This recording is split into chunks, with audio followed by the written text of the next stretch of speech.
সকলকে সুন্দর একটা দিনের শুভেচ্ছা জানিয়ে একটা সুন্দর আলোচনা নিয়ে চলে আসছি।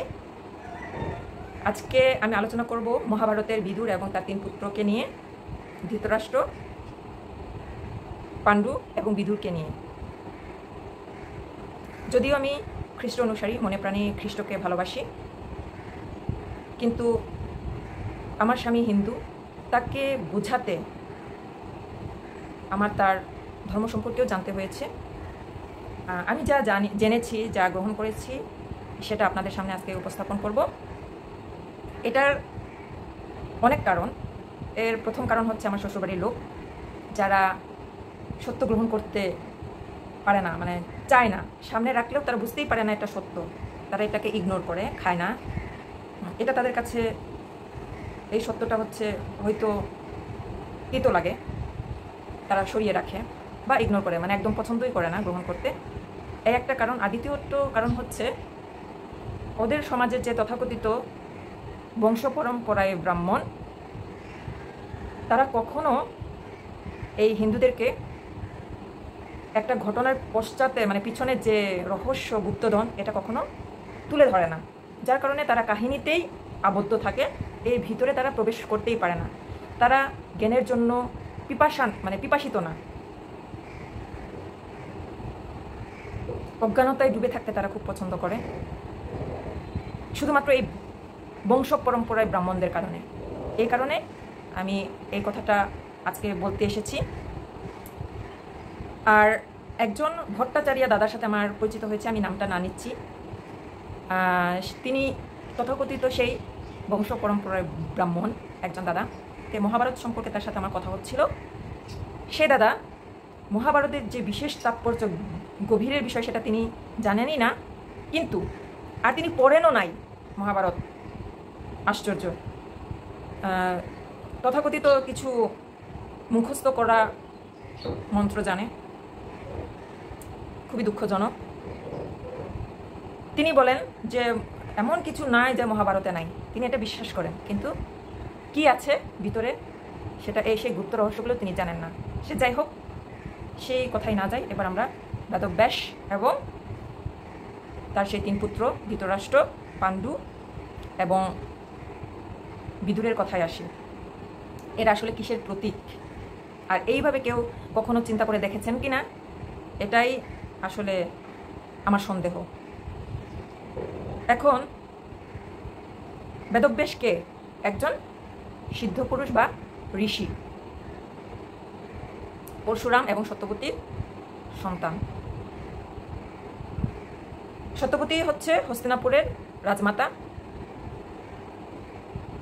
তিনি শান্তনুর স্ত্রী। এখন যারা মহাভারত সম্পর্কে জানেন না, পড়েন নাই, তাদের জন্য তো এটা রহস্যময় যে পরশুরাম এবং সত্যবতীর সন্তান বেদব্যাস, অথচ শান্তনুর স্ত্রী। এটা আপনাদের পড়তে হবে, আপনারা যারা জানেন না, তাহলে আপনারা এটার রহস্য বা কাহিনী বুঝতে পারবেন।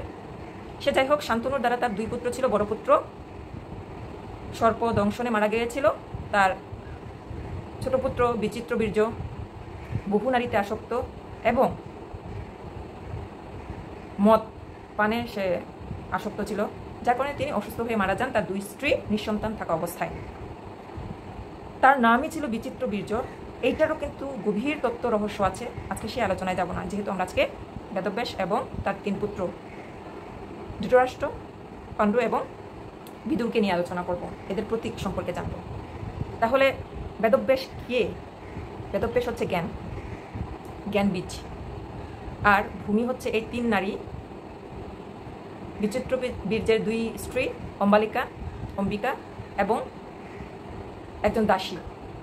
এটা হচ্ছে ভূমিখণ্ড, সেখানে তিনি বীজ বপন করেছেন। অর্থাৎ নিয়োগ দেওয়ার পর তার যে 3 পুত্র হয়, বড় সন্তান হচ্ছে ধৃতরাষ্ট্র, কারণ সেখানে মানে ওই ধৃতরাষ্ট্রের মাতার সাথে যখন বেদব্যাসের দেখা হয় বা নিয়োগে যায়, তখন তিনি আসলে কী সিচুয়েশনে ছিলেন, তার মনের স্থিতি কী ছিল, সেই অনুযায়ী কিন্তু ধৃতরাষ্ট্র অন্ধ, জন্মান্ধ ছিল। এবার পাণ্ডুর মার সাথে বেদব্যাসের নিয়োগের সময় যে মনস্থিতি ছিল, সেই অনুযায়ী ফল হচ্ছে পাণ্ডু, এবং দাসীর সাথে নিয়োগের সময় বেদব্যাস এবং সেই দাসীর মনস্থিতি অনুযায়ী হচ্ছে বিদুর সেই ফল। তার মানে আমরা নারীরা এক একটা ভূমিখণ্ড, আমাদের থেকে যে ফল আসে আমার স্থিতি এবং সেই বীজ প্রদানকারী ব্যক্তির মনস্থিতি অনুযায়ী আমাদের সন্তান, আমাদের ফসল, আমরা সেইভাবে আমরা ফসলটা সংগ্রহ করার সময় বুঝতে পারি, মানে আমাদের বৃদ্ধ অবস্থায় সেই সন্তানের আচরণ দেখে আমরা বুঝতে পারি আসলে আমরা কি বীজ বপন করেছিলাম। এখন তাহলে এই 3 পুত্র 3টা গুণের প্রতীক, সত্য, রজ, তম। বড় সন্তানটা তমগুণ সম্পন্ন, ধৃতরাষ্ট্র অন্ধ। যারা তমগুণ সম্পন্ন আপনারা দেখবেন অন্ধ বিশ্বাস করে, ব্রাহ্মণ, এই যে তথাকথিত ব্রাহ্মণরা যা বলে তাই চোখ বন্ধ করে বিশ্বাস করে, তমগুণ সম্পন্ন। তারা সত্য গুণ তাদের সামনে থাকা অবস্থায়ও তারা সেটা গ্রহণ করতে পারে না, ওরা সত্যকে শত্রু মনে করে। যেমন ধৃতরাষ্ট্রের 100 সন্তান, তাদের সামনে তাদের কাকা বিদুর, বিদুর হচ্ছে সত্যগুণের প্রতীক। এই কারণেই দেখবেন বিদুর যুদ্ধে কিন্তু অংশগ্রহণ করে নাই, কারণ সত্যগুণ কখনো যুদ্ধে অংশ গ্রহণ করে না। সত্য সদা এই তম এবং রজ থেকে ভিন্ন, কিন্তু সত্য হচ্ছে পথ দেখায়। এই বিদুর কিন্তু পাণ্ডু পুত্রদেরও পথ দেখাইছে, ধৃতরাষ্ট্রের পুত্রদেরও পথ দেখাইছে। পাণ্ডুরা যেহেতু রজগুণ সম্পন্ন ছিল, তারা কিন্তু বিদুরের দেখানো পথে তারা চলার চেষ্টা করেছে। সম্পূর্ণ পারছে কিনা সেটা তো আপনারাই জানেন। আমরাও কিন্তু তদ্রূপ, যারা তমগুণ সম্পন্ন তাদের সামনে সত্য উপস্থাপন করা হলে তারা এটাকে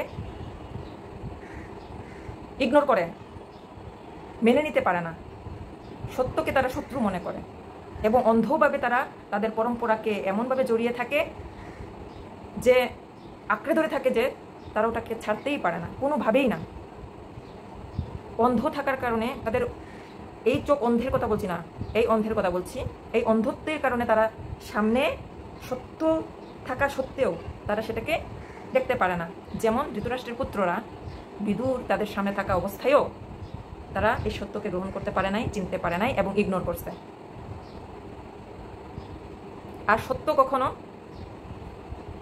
পার্শিয়ালিটি করে না, পক্ষপাত করে না, কিন্তু তোমাদের মনে হয় যে সত্য আসলে পক্ষপাত করছে। সত্য কিন্তু সঠিক পথ দেখায়।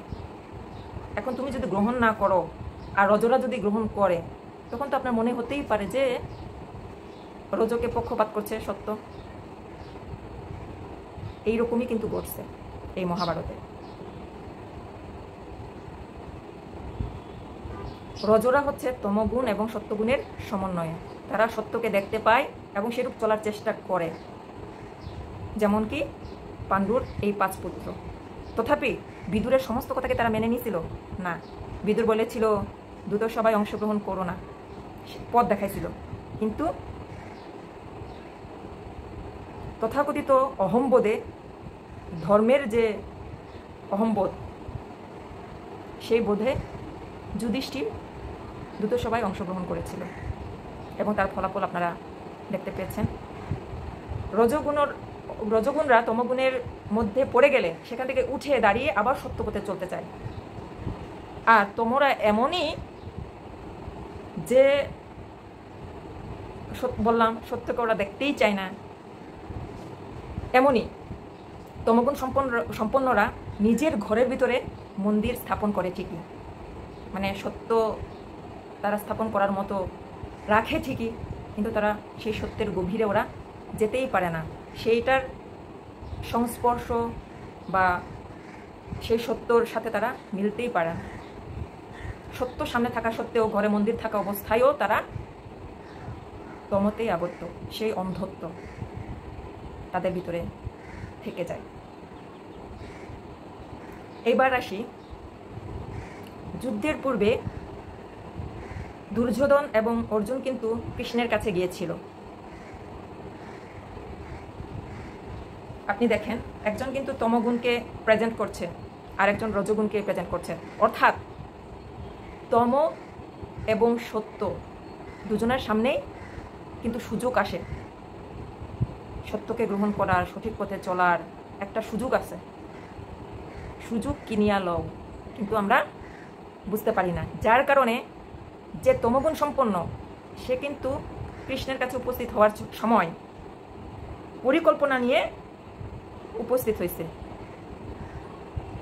আর অর্জুন উপস্থিত হয়েছিল প্রার্থনা নিয়ে। তেমনি এই যুগে যারা তমগুণ সম্পন্ন তারা মন্দিরে তো যায়, কিন্তু নিজের কামনা, নিজের পরিকল্পনা নিয়ে যায়, যে আমার এটা লাগবে, হে পরম পিতা, হে রাম, হে কৃষ্ণ, হে জগৎবন্ধু, হে জগন্নাথ, আমাকে এটা দাও, আমার ছেলে পরীক্ষা দিয়েছে তার ভালো রেজাল্ট হোক, আমার ছেলেকে সুস্থ করে দাও, আমার বাড়িঘর হোক, আমার ধন সম্পত্তি দাও, লক্ষ্মীর পূজা। মানে প্রত্যেকটাই স্বার্থ, পরিকল্পনা, নিজের বাসনা নিয়ে তারা যায়। সরস্বতীকে পূজা করে, জ্ঞানের অন্বেষণ করে, শুধুমাত্র পরীক্ষায় পাশ করবে, বিসিএস ক্যাডার হবে, সরকারি চাকরি পাবে, ভালো অর্জন করবে, সেই উদ্দেশ্যে। প্রকৃত যে জ্ঞান বা প্রজ্ঞা, যেটা ঈশ্বরীয় পথে তোমাকে পরিচালনা করবে, সেটার জন্য যায় না। দেখছেন, লক্ষ্মীকে পূজা করে ধন সম্পদের আশায়। মানে তাদের প্রত্যেকটা কর্মে শুধু পরিকল্পনা, ছলনা। আশ্চর্য না? তমগুণ কি বিকট! এক একটা ধৃতরাষ্ট্রের 100 সন্তান, এদের জনসংখ্যাও কিন্তু বেশি। রজগুণ সম্পন্নের কাছেও সেই সুযোগটা আসছিল, মানে কৃষ্ণের সম্মুখ। প্রত্যেক ব্যক্তির সামনে এরকম একটা সুযোগ আসে যে সত্যকে চেনার, জানার। অর্জুন আসে, রজগুণরা আসে, যে তোমার যেটা ভালো হয় সেটা আমাকে দাও, এটা হচ্ছে রজগুণ। তোমার ইচ্ছা আমার জীবনে ঘটুক, সেটা কষ্টের হইলেও মেনে নেব, এটা হলো রজগুণ। আর সত্যগুণ তো নির্গুণ থাকে, ন চিন্তা ডু ফুর্তি, সেটা যাই ঘটে যাক, যুদ্ধেও সে স্থির, সঠিক। সত্যগুণকে তাই আলাদা। তে ও আসছিল কৃষ্ণের কাছে প্রার্থনা নিয়ে, অর্জুন কোনো পরিকল্পনা নিয়ে নয়। তাই সে বলছে তুমি আমার সাথে থাকো, আমার কিচ্ছু লাগবে না। রজগুণরা এমন, সে সুযোগ কিনে নিছে। সে রজগুণরা সত্য সামনে উপস্থাপন হইলে বোঝার চেষ্টা করে এবং সত্যটা গ্রহণ করার চেষ্টা করে। তাই রজগুণটা মোটামুটি উচ্চ দিকে অগ্রসর হওয়ার ইচ্ছা রাখে, এর জন্য তারা মাঝে মধ্যে জয়ী হয়, তাদের জন্য ভালো, তারা আস্তে আস্তে সত্যের দিকে আগায়। কিন্তু তমগুণের আরও অবনতি, আরও অবনতি।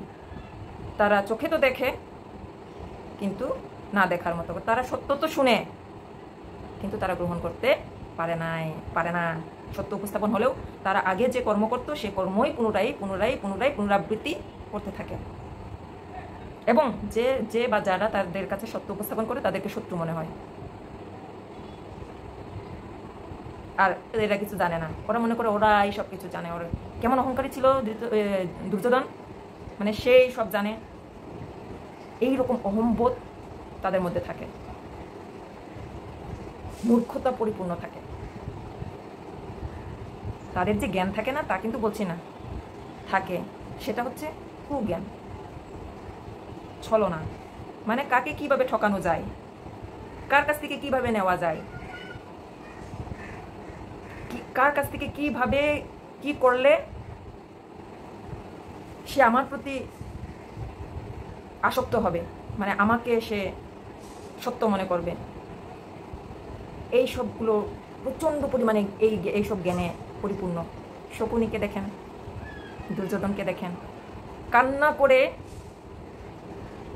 করে অভিনয় করে, আমার প্রতি এই অন্যায় হয়েছে গুরুদেব, মানে যে কৃষ্ণের বড় ভাই বলরামকে ছলনা করে তার দলে নিয়ে আসার চেষ্টা, ছলনা করে পিতামহ বিশ্বকে তাদের বন্ধনে আবদ্ধ করা, সেই ছলনা দ্বারাই গুরুদ্রোণকেও তাদের পক্ষে নেওয়া, তাদের পক্ষে তারা কিন্তু ভালো গুণ সম্পন্নকেও তারা কিন্তু তাদের পক্ষে নিতে পারে, যে ও কিন্তু এত খারাপ এরকম, মানে তাকে অন্য একজন ব্যক্তিকে খারাপ বানিয়ে তার পক্ষে আনতে তারা এক্সপার্ট, এতটা তারা হয়। ঠিক আছে, চারিদিকে তাকিয়ে দেখেন, এই গুণের মানুষরাই বেশি। তারা সত্যকে দেখতে চায় না। আমি আপনাদেরকে আসলে সুন্দরভাবে বিষয়টা বুঝাইতে পারছি কিনা আমি জানি না। আমি পরবর্তীতে আশা করব যে আপনারা মহাভারত পড়ুন, তার ভিতরে যে রহস্য গুপ্তধন আছে বোঝার চেষ্টা করুন, সত্যকে ধারণ করুন। শুধু নিজেকে নিয়ে ব্যস্ত থাকবেন না, শুধু প্রচলিত প্রথা যেটা চলে আসছে সেটাকে ধরে রাখবেন না। চারিদিকে চোখ কান খোলা রেখে আহ্বান করুন না। ঈশ্বরের কাছে তো প্রত্যেক দিনই যান, বসেন, আশা করি আমি, যে প্রার্থনা করেন, একটু জ্ঞান চান। তার প্রেম নিষ্কপট, তিনি কখনো পক্ষপাতিত্ব করেন না। আপনি জ্ঞান চান, অবশ্যই প্রকৃত জ্ঞান আপনাকে দিবে। বিশ্বাস সহকারে চান, আসলে সত্য কি সেটা আপনি উপলব্ধি করতে পারবেন এবং সঠিক পথে চলতে পারবেন। আমি এইরূপ আরও কয়েকটা ভিডিও নিয়ে আসবো, যার কারণে আসলে মানুষ আগাতে পারে। যে পদক্ষেপ দেখলে, বুঝলে, গভীরভাবে চিন্তা করলে সেই পদক্ষেপগুলো আমি আপনাদের সামনে, সেই গভীর তত্ত্বগুলো আপনাদের সামনে উপস্থাপন করার আমি চেষ্টা করব। কারণ আমি চাই যে সকলেই সত্য জানুক, সত্যকে ধারণ করুক, সেই পথে আগানোর চেষ্টা করুক। অন্ধভাবে কোনো কিছু যেন আমরা পালন না করি, ওটা তো প্রচণ্ড পরিমাণে স্বার্থ থাকে। অন্ধত্বে শুধু নিজেরটাই বোঝে, কত মোহ, সম্পত্তির মোহ। আপনারা কেন ধৃতরাষ্ট্রকে দিকে তাকান না? সে তমগুণের একটা উদাহরণ, পাণ্ডু এবং পাণ্ডুর পুত্ররা রজগুণের উদাহরণ, বিদুর সত্যগুণের উদাহরণ। আমরা বিদুরের দিকে আগাতে চেষ্টা করব, তার পরামর্শ শোনার চেষ্টা করব। আর যারা তমগুণে আছেন তারা একটু আগে রজগুণের দিকে যান, তাদের সাথে মিশে সেটা গ্রহণ করে আরও উত্তর আমরা পরিবর্তনের চেষ্টা করি। আমরা তো জন্ম থেকে সবাই, আমরা তো একবারেই পবিত্র হয়ে উঠতে পারবো না, সম্ভবও না। কিন্তু মানুষ তো একটু করে চেষ্টা করে, সেই চেষ্টাটুকুই করি। সকলকে ধন্যবাদ। সকালে ভালো থাকবেন, সুস্থ থাকবেন। দেখা হবে পরবর্তী ভিডিও।